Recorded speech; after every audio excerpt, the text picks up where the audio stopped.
Welcome back. It is time for more synthetic division. What I recommend is try these problems on your own and then come back to the video to either check your answer or to get some hints if you need them. So first off, we're going to divide using synthetic division. And the difference in this is we are dividing by x squared minus 4.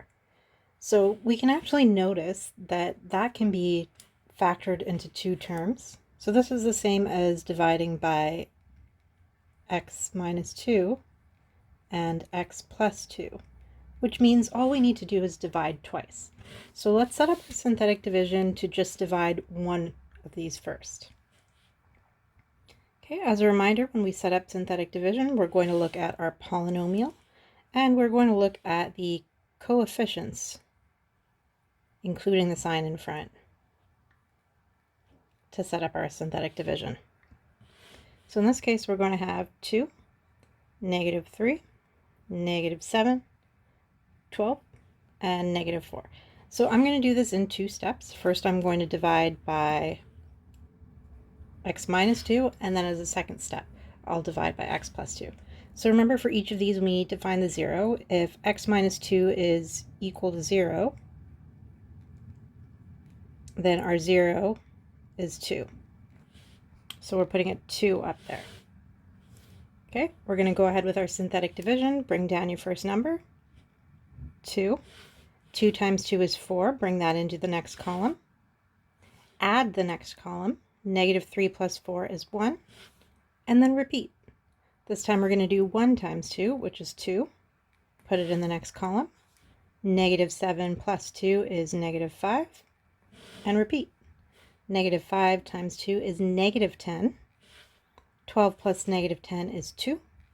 Repeat. 2 times 2 is 4. Look at how nicely that worked out. Negative 4 plus 4 is 0. So we have 0 for a remainder, which we really need in order to be able to divide by x minus 2 and then also divide by x plus 2. Okay, I'm going to leave a little note there. I'm going to use r for remainder. That tells us x minus 2 is a factor of the polynomial.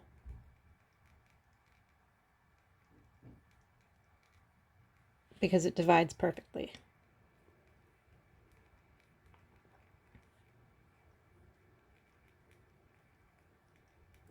Now for our next step, we also want to divide by x plus 2. I'm going to pick a different color for that. We can actually use this line for our next synthetic division. So remember, we used that. That is our quotient, and we put in our x terms. But now we can just use it for our next round of synthetic division. So this time we're going to be dividing by x plus 2, which means x plus 2 is equal to 0. X is equal to negative 2. So we'll put a negative 2 here, and then we're going to follow the same steps. Bring down your first number, that's 2. Multiply, 2 times negative 2 is negative 4. Add the column, that part of the column. So treat this like a new synthetic division problem. We're just using the same polynomial that we just found. 1 minus 4 gives us negative 3. Negative 3 times negative 2 gives us 6. Negative 5 plus 6 is 1. 1 times negative 2 is negative 2. 2 minus 2 is 0. And notice for this one, that is our last part, so that is our remainder.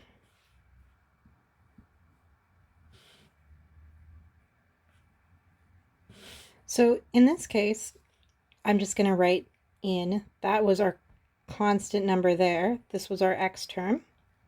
This was our x squared. This was our x cubed. In this case, this is our constant. This is our x term. This is our x squared.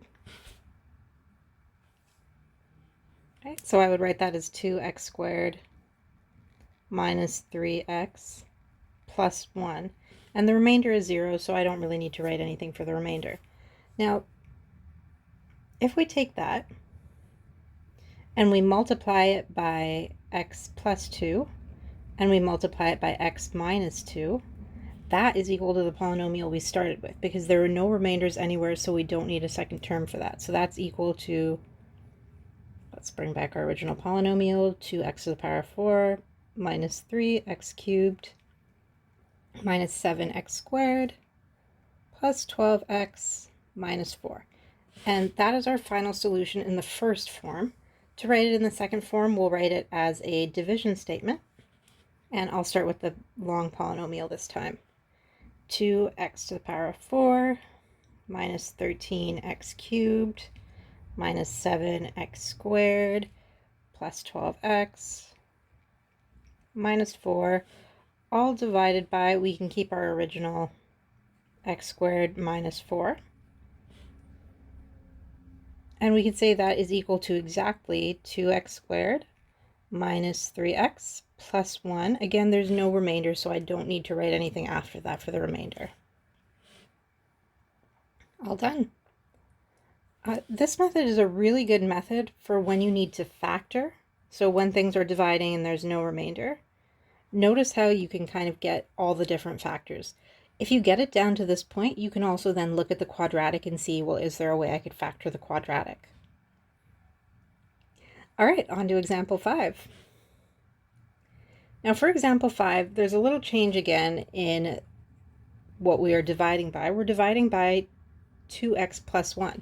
If we want to find the 0 of that, 2x plus 1 is equal to 0, 2x is equal to negative 1, x is equal to negative 1/2. So when we set up our synthetic division, we can put in a negative 1/2 there, but keep it in mind that's actually going to imply we're dividing by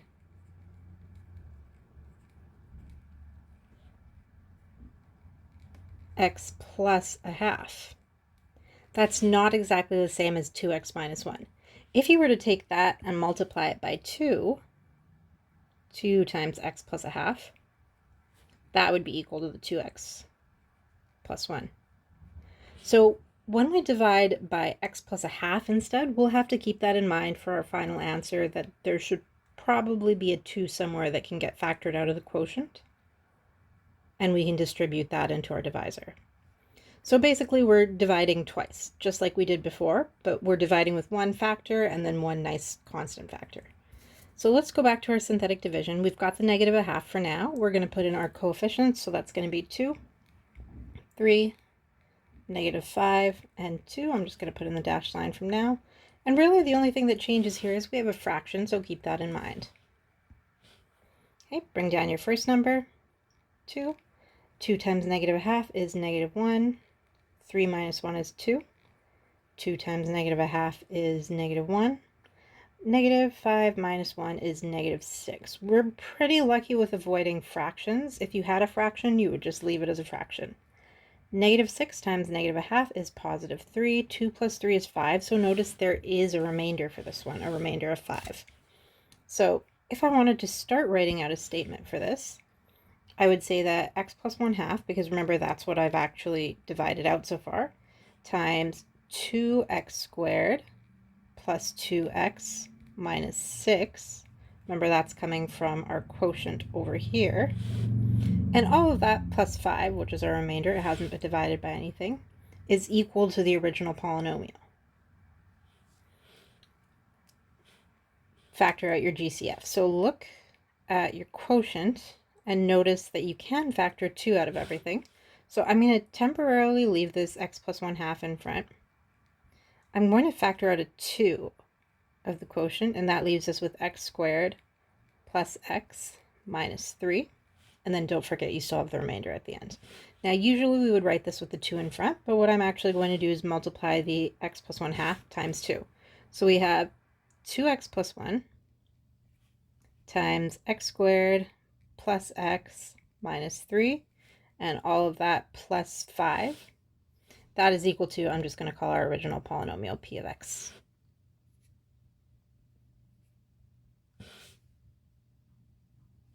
Okay, so that's equal to our original polynomial. Let's write out a full division statement just to be proper about this.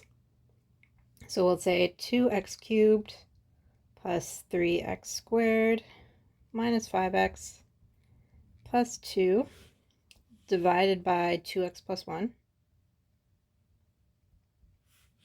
is equal to x squared plus x minus 3. Notice I am taking that polynomial there because that is the one that has 2x plus 1 divided out.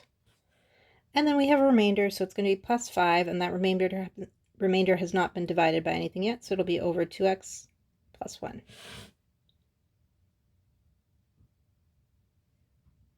All right, there we go.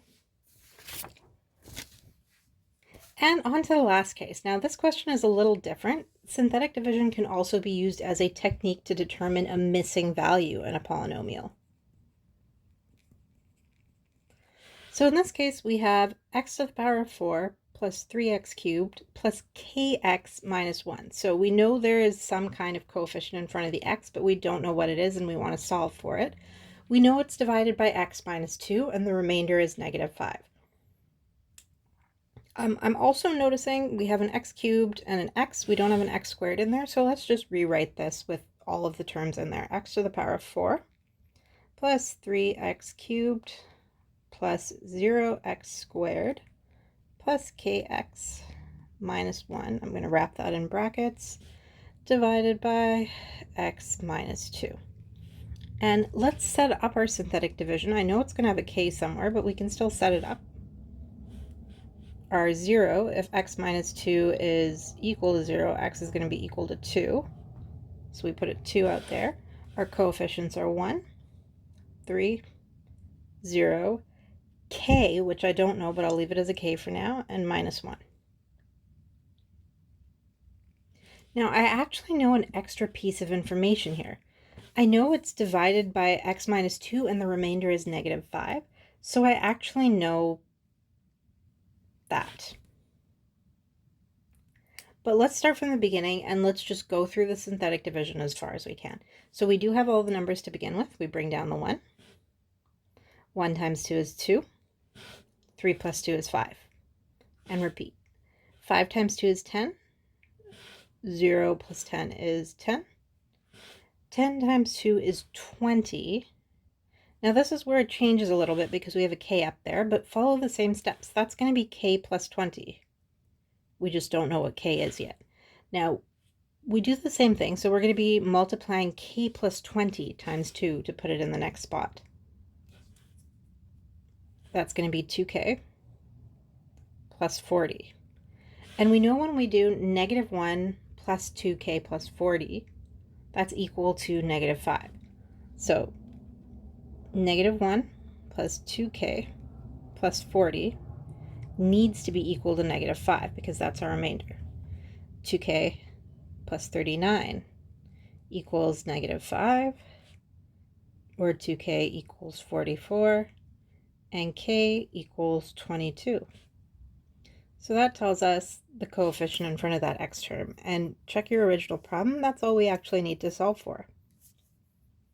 So this technique is really good, not only for dividing, but also for finding a missing coefficient if you need to.